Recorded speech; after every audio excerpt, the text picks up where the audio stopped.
السلام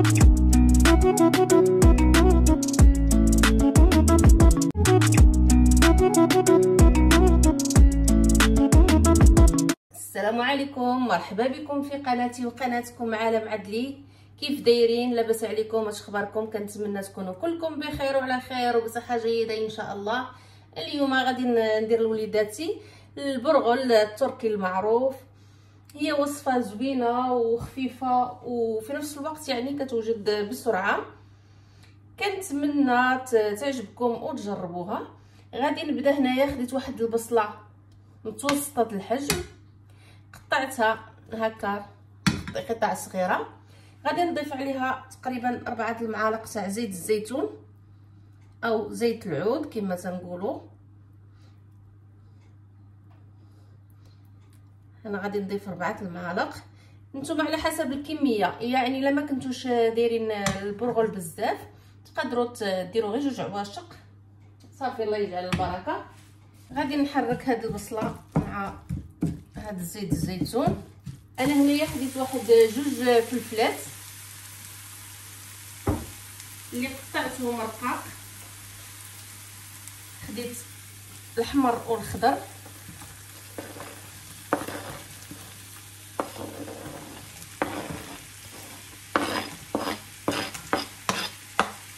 قطعتهم قطع مكعبات رقاق. وغادي نشحرهم حتى هما مع البصله. كما شفتوا هنايا بعد ما تشحرت لنا الفلفله مع البصله زدت هنايا الطماطم تاع الحب. غادي نضيف واحد المطيشه كبيره هنايا حكيتها في الحكاكه حتى هي غادي نضيفها. الملحه دائما كتبقى على حسب الرغبه، واحد عاشق يعني صغيره هكا كاينه على حسب الكميه وعلى حسب يعني الذوق تاع كل واحد. غادي نضيف هنايا البزار واحد العاشق صغيره.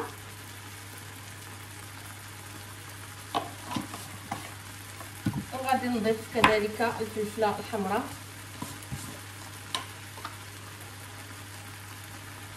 واحد عاشق حتى هي صغيره.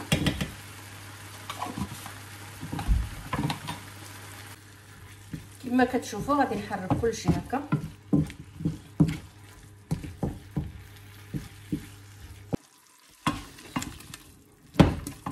بعد ما تشحر كلشي، الا كتلاحظوا البنات انا كنت قبيله دايره المقله ولكن لقيت راسي ما غاديش تقدني بدلتها. درت هاد الكوكوط هذه.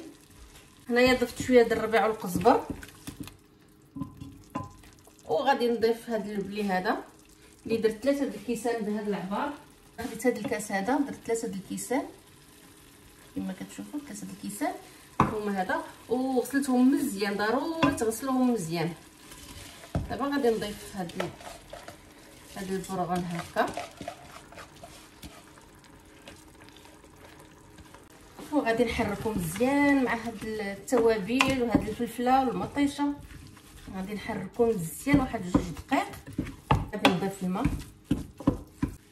ها هما عبرتهم هنايا 6 د الكيسان. غادي نضيفهم صافي وغادي نخلي كلشي. هنا في هاد الوقيته هذه تقدروا تذوقوا مثلا الا خاصكم الملحه ولا البزار ولا شي حاجه ذوقوا باش تشوفوا تزيدوا من الاحسن، حيت هي ملي غادي نشف ما تقدروش تبقاو تعاودوا تضيفوا في الملحه والبزار وكلشي. تقدروا تهزوا هنايا شويه هاد الماء هذا وتذوقوا الملح والبزار صافي. وغادي تزيدوا الا خاصتكم شي حاجه غتزيدوها، ما خاصتكمش صافي. غير هي البنات الله يرضي عليكم نوصيكم البوطه تكون مهيله بزاف بزاف باش ما تحرقش لكم من التحت ويجيكم زوين. البنات اللي كيسولوا على البرغل منين غيشريوه وكيفاش داير، هانتوما هذه هي الباكيه ديالو. هانتوما شوفوا كيفاش واش كتبان لكم هي هذه شفتوا كتباع عند تواركه. وراه كاين يعني اللي رقيق وكاين الحجم رقيق وكاين المتوسط. من الاحسن خذوا المتوسط هو اللي تيجي زوين في هذه الوصفه هذه. ضروري البنات تغطيوه ما تخليوش محلول. انا درت الطنجره بالضبط ولكن ما غاديش نسدها، غير درتها بحال الكميله. الا عندكم كميله بغيتو ديروا الكميله ديروا كميله. المهم انا حيت هاد الطنجره درت عندي شويه صغيره ودرت فيها مي ما سديتهاش، غير غطيتها بحال الكاميله كما قلت لكم. ضروري خاصكم تغطيوه ما تخلوش محلول. ها نتوما البنات، ها الباكيه هي هذه تاع البرغل اللي اول مره غادي تشريها وغتستعملها، غادي تسول عليها وغادي تقول من غناخذها، غتاخذوها من عند الاتراك. خذوا الحجم المتوسط كيجي زوين. هانتوما البنات بعد ما كملت البرغل جا زوين كيشهي، وحتى الحبيبات ديالو كيجي يعني مفارقين مع بعضياتهم. تقدموا هكا مع واحد كفيته مشويه ولا المهم اللي كيناسبكم واللي كتبغيو. كنتمنى هاد الوصفه تعجبكم ونكون خفيفه ظريفه على قلوبكم، وما تنساونيش بالدعم ديالكم باللايكات لي كومونتير. وشكرا بزاف، شكرا لكم، شكرا على الدعم ديالكم، شكرا على الكومونتير اللي كتخليو ليا الزوينين بحالكم، وخاصه على السؤال اللي كنتو كتسولوني باني كنت يعني غبت عليكم. شكرا لكم مره اخرى.